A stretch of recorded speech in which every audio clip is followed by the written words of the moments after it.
So we start off with a lot of news today. So let's jump right into it as also we are back to normal this week with Rampage. So it's going to be news videos and the preview for AEW Rampage happening tonight as well. So with that being said, we also have the WWE draft tonight. And that means we got news on the draft or previews and predictions for the draft. And well, SmackDown, because it is still SmackDown tonight.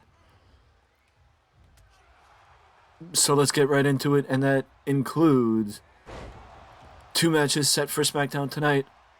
Are the WrestleMania rematch between the Usos and Kevin Owens and Sami Zayn for the undisputed WWE Tag Team Championships, and Zelina Vega will be tested tonight against Sonya Deville ahead of Zelina's championship contest against Rhea Ripley on May the 6th in San Juan, Puerto Rico.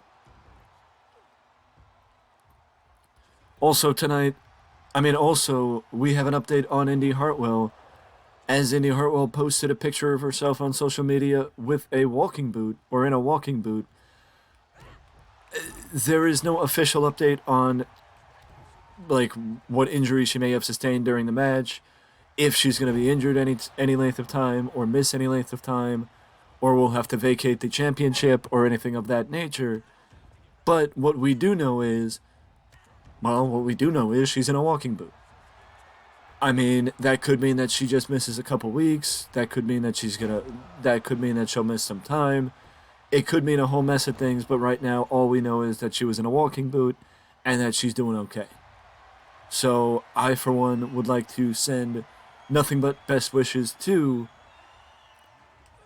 Indi Hartwell as she recovers from whatever injury she may have sustained during the triple threat match at Spring Break-In this past Tuesday.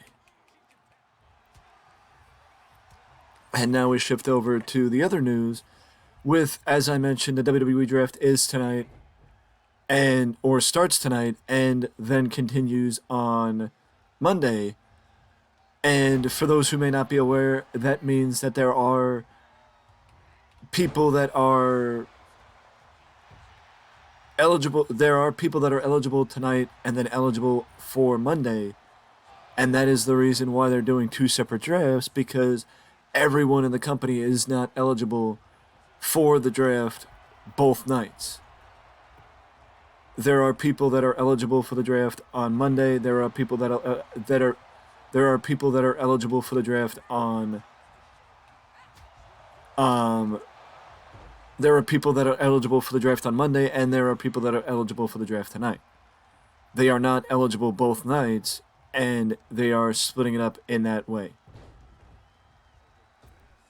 Meaning, for example, Solo Sikoa and Roman Reigns are eligible night 1, and the Usos are eligible night 2. And I believe that is the one that sticks out the most, as far as people that are eligible to separate nights, which does bring up the point of why would the Bloodline be, eligible on separate nights if the intention is to possibly keep them together, unless they have an intention of taking the belts off Sami and Kevin tonight, which I think would be a big mistake. Number one, and number two, if Roman is going to get drafted, then it also does point to the idea that the World Heavyweight Championship should have been announced after the draft, not before it. Simple as that. That if Roman is going to get drafted somewhere, then the title should have been the New World title should have been announced after the draft, not before it, because it would have made more sense to announce it after the draft as opposed to before it, because then Roman would be exclusive to one brand as opposed to on both. Simple as that. The other part of the draft that I want to speak about is NXT. I'm a big believer in this, that there has to be somebody in NXT, on the main roster, that if you want to bring up people to the main roster from NXT, that you could look at them and say, you could look at somebody on the main roster and say, you'd be better off down in NXT. We're going to bring up so-and-so, we're going to bring up Pretty Deadly, and then we're going to send down, Hit Row. Because, Hit Row would be better off, Hit Row would benefit from more seasoning down in developmental, and they may not be able to get this seasoning on the main roster, so let's send them down to developmental and give them the seasoning and the opportunity that they deserve down in developmental. Or to get the seasoning that they may not get on the main roster. But I'm a big believer on that if you're going to send people between the brands, especially calling people up to the main roster, then you should be able to send people down as well. Will WWE do that? Probably not, to be honest with you, because WWE doesn't do that. They just randomly will send a talent down, like they did with Jinder Mahal. But I think that it should at least be considered, it should at least be considered having, talent go down if they're going to come up. That's just all I'm saying. That's all I'm saying.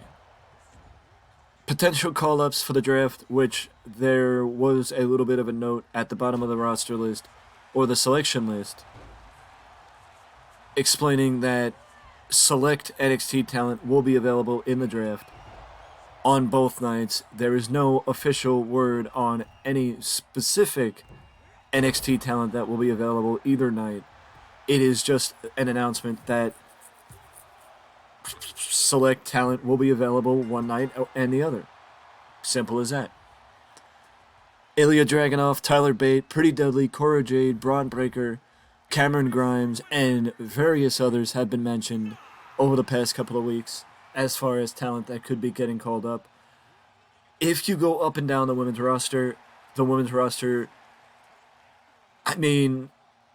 could say Gigi Dolan and JC Jane, you could say Cora Jade, you could say Roxanne Perez, you could say, there's a number of women that you could say, Indi Hartwell, you could say a number of women belong in the main roster, but right now, out of the developmental roster, who should be called up?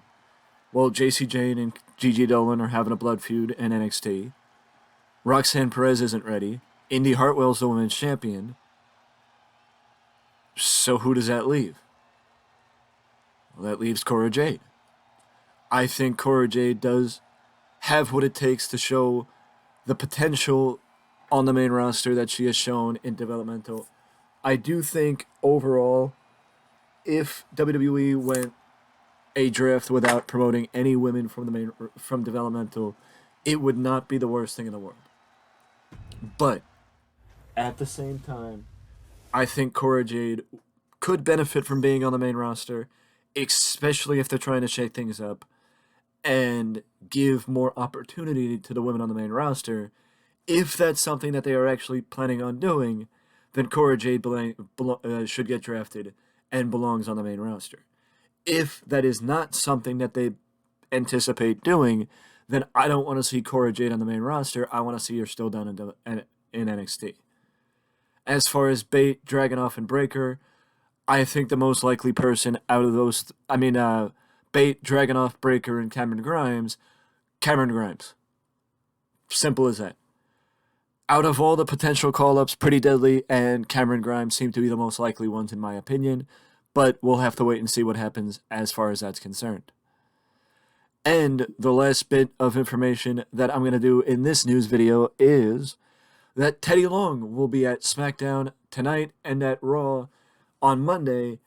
It is unclear if Teddy Long will have anything to do with the draft or if Teddy Long is just going to be there as a guest. But we will find out tonight, as Teddy Long will be there in Corpus Christi, Texas tonight for SmackDown.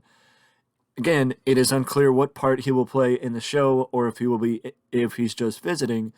But I feel like they would not be making a big deal of his presence if he was just visiting, and he will likely be on the show in some form or fashion. With that being said, though, that is it for the news in this video, and I will see you in the next one.